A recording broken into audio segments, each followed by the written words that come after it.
नमस्कार, मी पंजाब डकले सर्व शेतकऱ्याला सांगू इच्छितो की आणखीन 6, 7 आणि 8 आणखीन 3 दिवस राज्यामध्ये 10 मिनिटाचा 20 मिनिटाचा थोडाफार पाऊस येणार आहे म्हणून हा अंदाज लक्षात यायचा. खूप काय मोठा नसणार आहे म्हणून हा राज्यातल्या सर्व शेतकऱ्यांना लक्षात यायचा.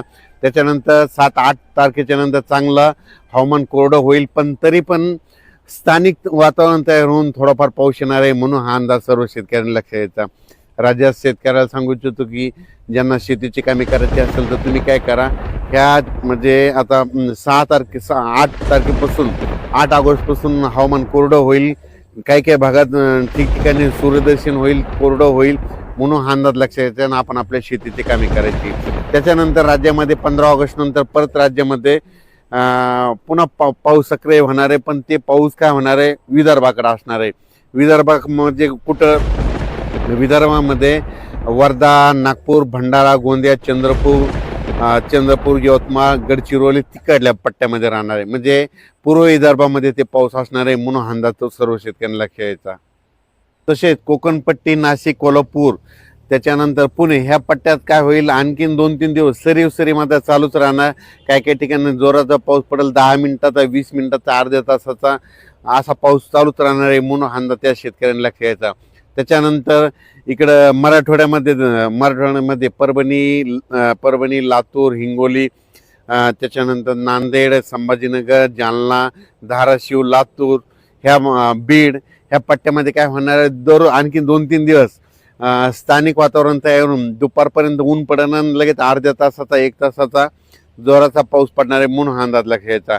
त्याच्यानंतर उत्तर महाराष्ट्राकडे काय होईल, अशा सरी नाशिक जिल्हा, नंदुरबार, धुळे, जळगाव तिकडे देखील काय होईल, दुपारपर्यंत अशा सरी चालूच राहतील आणि त्याच्यानंतर दुपारनंतर ऊन पडल्याच्यानंतर पुन्हा एक अर्ध्या 1 तासाचा पाऊस जोराचा पडणार पुन्हा हा अंदाज लक्षात.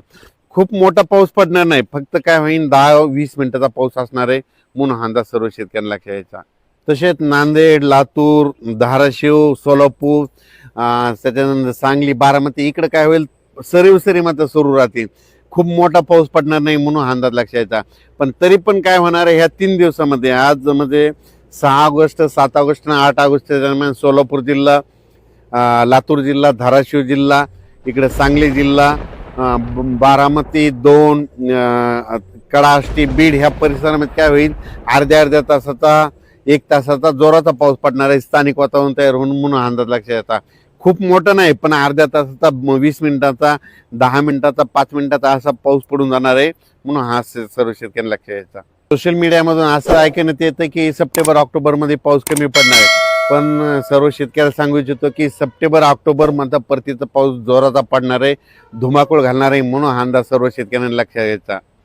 त्यानंतर एक अशी बातमी आली की टेम्परेचर वाढण्यानं, उलट टेम्परेचर वाढल्यामुळे फायदा होणार आहे. जितकं टेम्परेचर वाढलं त्यावेळेस काय होतं, उष्णता वाढते. उष्णता वाढली की हवेचे कमी दाब तयार होतात. कमी दाब तयार झाले की वारे जास्त दाबाकडून कमी दाबाकडे येत असल्यामुळं राज्यातला पाऊस वाढणार आहे. पण सर्व शेतकऱ्याला आणखीन एक सांगतो, महाराष्ट्राला 2 समुद्र आहेत, अरबी समुद्र आणि बंगालच्या खाडीचा समुद्र.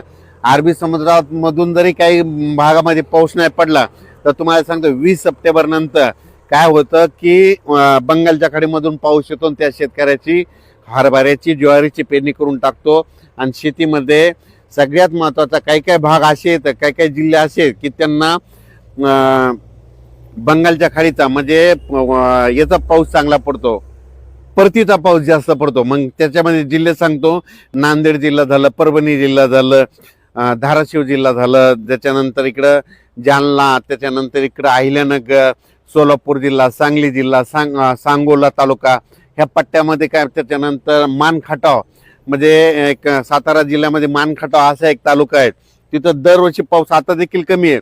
मग त्यांना पाऊस कधी पडतो तर त्यांना परतीचा पाऊसच येतो म्हणून हा अंदाज लक्षात यायचा. अहिल्यानगरमध्ये देखील ना परतीचाच पाऊस जास्त पडतो म्हणून अहिल्यानगरच्या शेतकऱ्यांनी अंदाज लक्षात यायचा.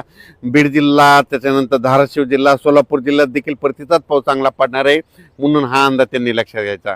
सध्या आता माझा 15 ऑगस्टपर्यंत शेतीची कामे करण्यासाठी वेळ भेटणार आहे, पण 15 ऑगस्ट नंतर विदर्भामध्ये म्हणजे पूर्व विदर्भामध्ये वर्धा, नागपूर, भंडारा, गोंदिया, चंद्रपूर, यवतमाळ तिकडल्या पट्ट्यामध्ये चांगला जोराचा पाऊस पडणार आहे म्हणून हा अंदाज लक्षात यायचा. अचानक वातावरण बदल झाला तर परत एक मेसेज दिला जाईल. धन्यवाद.